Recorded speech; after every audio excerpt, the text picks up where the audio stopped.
이것은 다윗의 마지막 말입니다. 이새의 아들 다윗이 말했습니다.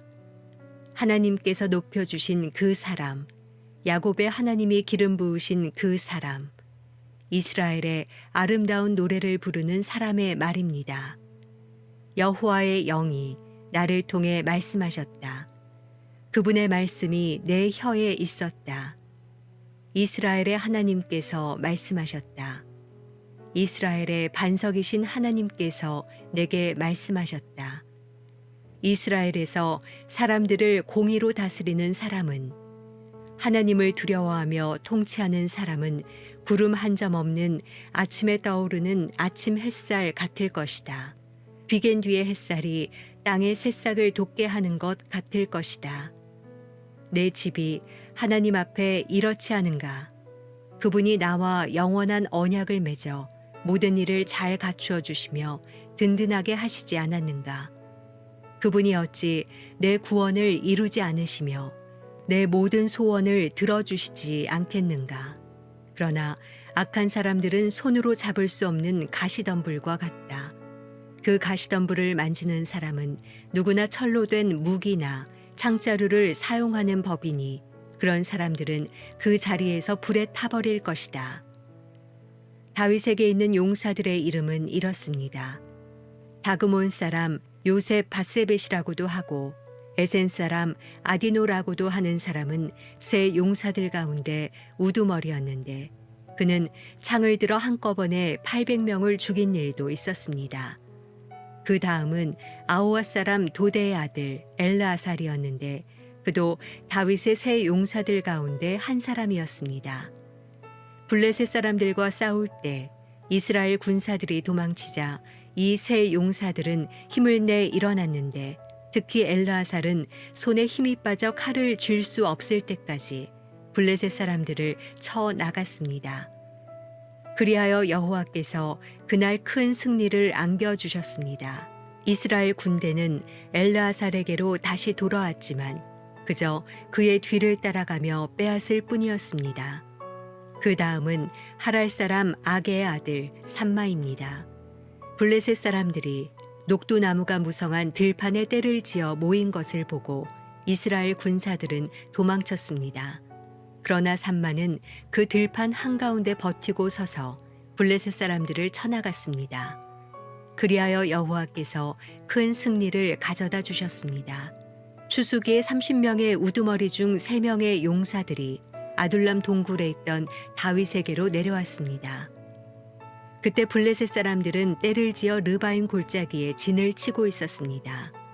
다윗은 그때 산성 안에 있었고 블레셋 주둔 자는 베들레헴에 있었습니다. 다윗이 물이 마시고 싶어 누가 베들레헴 성문 곁에 있는 우물에서 물을 가져다 주겠느냐 라고 말하자 이 3명의 용사들은 블레셋의 진을 뚫고 베들레헴 성문 곁에 있는 우물에서 물을 가져다가 다윗에게 주었습니다.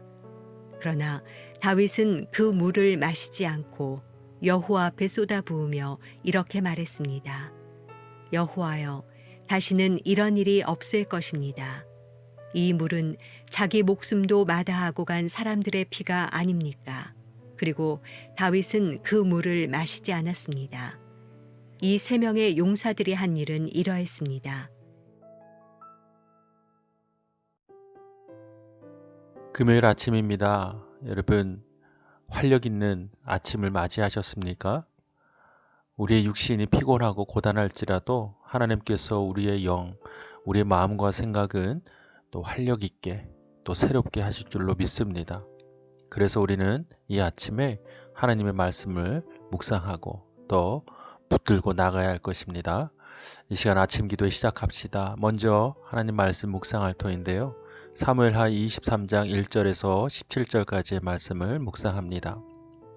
오늘 내용의 전체를 보면 하나님께서 다윗에게 많은 믿음의 동역자를 붙여주셨다라는 사실을 발견할 수 있습니다. 또 그뿐만 아니라 오늘 앞부분에는 다윗의 믿음의 고백이 드러나고 있는데 저는 이 부분을 더 깊이 묵상하게 되었습니다. 오늘 다윗은 이렇게 고백합니다. 여호와의 영이 나를 통해 말씀하셨다. 그분의 말씀이 내 혀에 있었다. 참 귀한 고백입니다. 하나님의 말씀이 내 혀에 있었다.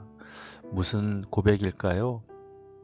다윗은 분명히 하나님의 말씀으로 살았던 사람입니다. 비록 그의 인생에서 큰 죄가 있었지만 그럼에도 불구하고 다윗은 분명히 하나님의 사람이었습니다.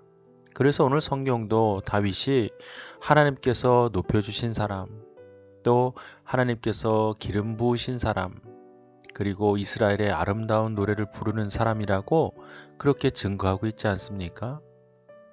그런 다윗이 바로 하나님의 말씀을 입에 달고 살았던 사람입니다. 이것은 단순히 암송을 많이 했다, 늘 하나님 말씀만 이야기하고 살았다, 이런 단편적인 해석은 어려울 것입니다. 그분의 말씀이 내 혀에 있었다. 무슨 말씀일까요? 네, 맞습니다. 바로 하나님의 뜻을 품고 하나님께서 주신 가치의 기준을 붙들고 사는 삶을 말합니다. 또한 실제적으로도 무슨 말을 하거나 또 어떤 선택이나 결정을 하게 될 때 늘 하나님의 시선에서 또 하나님의 기준에서 말하고 결정하는 것, 그것을 의미합니다. 우리 주변에도 그런 사람이 있지 않습니까? 어떤 말을 할 때마다 늘 사랑의 언어를 말하는 사람 말입니다. 같은 말을 해도 사람을 세워주고 격려하고 또 북돋아주고 하는 말을 하는 사람이 있는 반면에 같은 내용을 말하더라도 무엇인가 조롱하는 듯하고 비난하고 또 업신여기는 듯한 말을 하는 사람이 있습니다. 같은 내용을 말해도 어떻게 이렇게 차이가 날까요? 맞습니다. 그것은 그가 무엇을 생각하고 있는가, 어떤 기준에서 살고 있는가, 어떤 가치관을 갖고 있느냐에 따라서 큰 차이를 보이는 것입니다. 다윗은 이스라엘을 다스리고 또 왕위를 또 역할을 감당하고 하는 모든 일 가운데 하나님의 말씀의 기준에서 항상 생각하고 판단하고 결정하고 말했다는 사실입니다. 이것이 그가 정말 성경의 여러 성경 인물 가운데서 위대한 인물로서 드러날 수 있는 또한 모습입니다. 그러니 하나님께서 이러한 다윗에게 수많은 믿음의 동역자를 붙여주셔서 그가 이와 같은 믿음의 또 생활을 할 수 있도록 도우셨던 것입니다. 사랑하는 여러분, 무엇보다 우리는 하나님을 향하여 이러한 모습을 가져야 할 것입니다. 늘 우리의 입술을 통하여 하나님을 원망하기보다 오히려 하나님을 찬양하고 감사하고 높여드리는 말들, 또한 우리의 모습, 또 나아가 우리가 세상 앞에 그러한 모습으로 서야 할 것입니다. 분명히 하나님의 말씀은 우리에게 허락하셨습니다. 성경의 말씀을 통하여 늘 우리를 향하여 내가 너를 사랑한다 말씀하여 주셨고 예수님을 통하여 너희를 구원하였다 라고 말씀하셨습니다. 이 말씀이 우리 가운데 심겨져 있다면 그 말씀을 가지고 우리는 세상 앞에 하나님 앞에 늘 다윗과 같이 말하고 또 생각하고 또 선택하고 행동하는 그런 사람이 되어야 할 것입니다. 오늘 하루도 그러한 삶을 소망하며 살아냅시다. 하나님께서 성령을 통하여 여러분에게 큰 힘을 주실 것입니다. 우리는 그렇게 할 수 있습니다. 해야만 합니다. 그러한 삶을 살아갈 때 하나님께서 영광 받으실 줄로 믿습니다. 이 시간 각자에게 주시는 말씀을 묵상하고 오늘 하루를 하나님 앞에 맡겨드리며 함께 기도하겠습니다.